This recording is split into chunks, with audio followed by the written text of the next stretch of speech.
Una pa sa ating mga balita, muling binigyang diin ng Pangulong Aquino ang kahalagahan ng Disbursement Acceleration Program, partikular na sa pagpapalago ng ating ekonomiya. Inihag ito ng Pangulo sa tao ng Foreign Correspondents Association of the Philippines o FOCAP.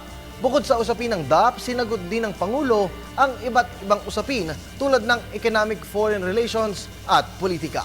Ang detalye niyan, live na iuulat sa atin ni Elena Luna mula sa Malacanang. Elena, magandang hapon sa'yo. Magandang hapon, Kirby. Kagagaling-galing lamang natin sa Manila Hotel kung saan nga naganap ang taunang FOCAP Forum kasama si Pangulong Aquino. Sa forum na ito ay pinagtanggol ni Pangulong Aquino ang kontrobersya na nadulot ng DAP o ng Disbursement Acceleration Program. Sa kanyang speech doon, sinabi niya na ang DAP na ito at ang stimulus program na kanyang in-announce sa pareho ding forum 2 taon na ang nakakaraan ay iisa. Ito ay ginamit aniya sa pagpabilis ng pagpapatupad ng programa ng gobyerno na tumulong sa pagpapagawa ng mga ospital, pagdami ng infrastruktura, pagpapailaw sa mga sitio at relokasyon. Sa kanyang speech ay sinabi ng Pangulo na hindi iisa ang DAP at ang PDAF. This stimulus program that heralded our country's economic boom was named the Disbursement Acceleration Program. You may have heard of it. After all, at this point, who has not? For the past few weeks, nearly 2 years after I announced it, it has been unjustly and oddly vilified in the media. Perhaps I can repeat that for emphasis. 2 years after I announced the program, nearly 2 years after the same media lauded government for its resourcefulness, and after 2 years worth of projects that have helped perhaps millions of our countrymen, it is receiving intense criticism from some quarters.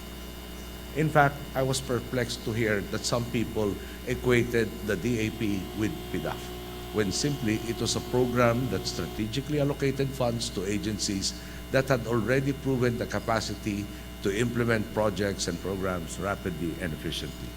The legality of such a process is clearly stated in Executive Order 292 or the Administrative Code of 1987, amongst other laws. It is difficult to fathom how one could equate this program with PDAF.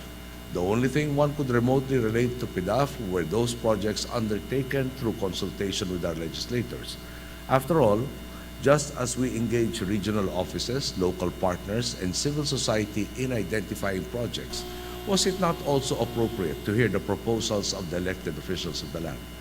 Taking this into account, such projects by the legislators made up a mere 9% of the entire program. Why then is the DAP being made an issue? Sa kanya ring speech, Kirby, ay tumugon ang Pangulo sa iba pang kritisismo na ibinato sa kanya, kabilang na ang pagbibigay ng bonus sa SSS, ang reforma na ipinatutupad Customs at maging ang pagbatikos kay Finance Secretary Cesar Purisima. Ayon sa Pangulo, nangyari ang mga ito nang maghain ng gobyerno ng kasong plunder.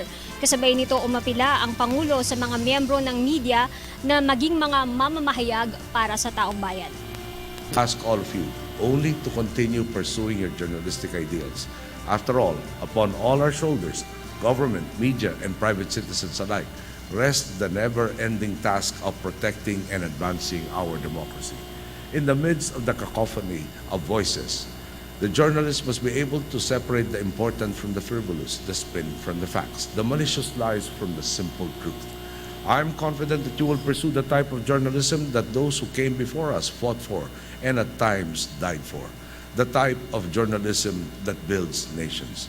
I encourage all of you to continue reporting what is important to the public, just as I continue my own endless pursuit of giving Filipinos the government they deserve. I hope that you continue your equally endless pursuit of being the media that our people deserve. I believe this is the significance of our forum. This is why I am very eager to have a candid, transparent conversation with all of you to further strengthen the relationship between government and media, to help myself and my cabinet gain an even greater feel of the pulse of the people, and to give rise to balanced, informed reporting that works in the public's interest. Nang magsimula na ang forum, kabilang sa mga unang tanong kay Pangulong Aquino ang issue ng Scarborough Shoal.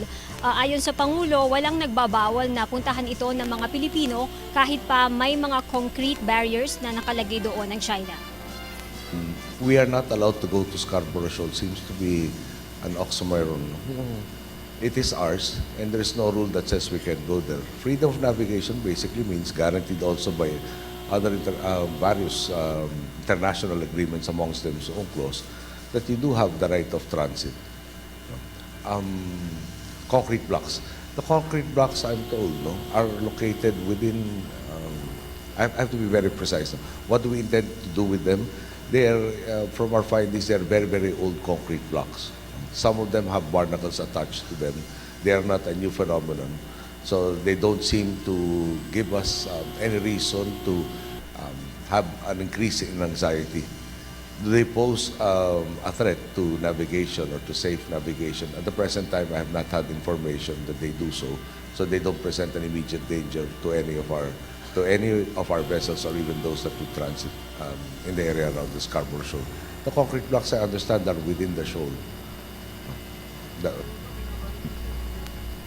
Nagpahayag din si Pangulong Aquino sa binubuong one-stop ng ASEAN community sa taong 2015.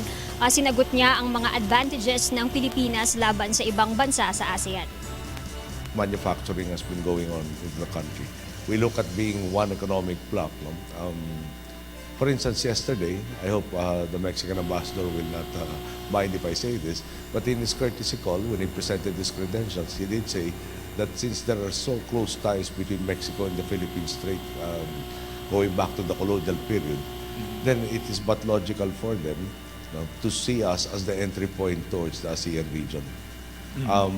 We have comparative advantages in certain areas. For instance, car manufacturing, truck manufacturing, or assembling might be better in certain areas within ASEAN, but that doesn't preclude us from participating in terms of producing the necessary parts for all of these vehicles.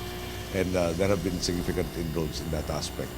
Can I cite an example, for instance, of a company called BE Aerospace?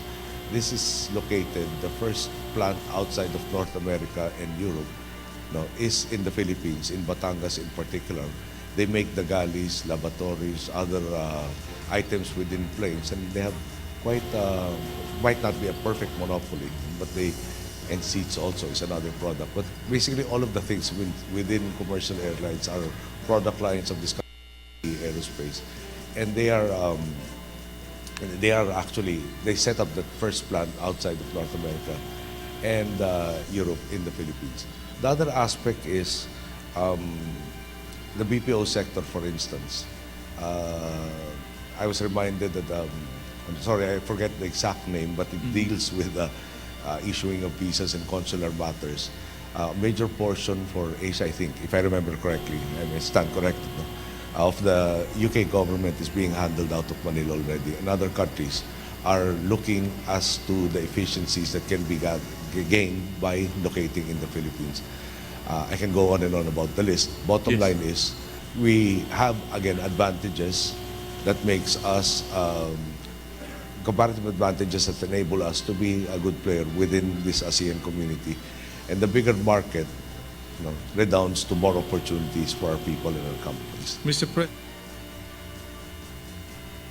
Aquino kung sino ang napupusuan niyang papalit sa kanyang presidente ng bansa. Hindi pinangalanan ng Pangulo kung sino ang kanyang gusto, pero sinabi niya ang mga inaasahan niyang gagawin ng susunod na presidente ng bansa. This guy or girl have a bullseye painted on his forehead and saying, please attack me for the next from almost 3 years.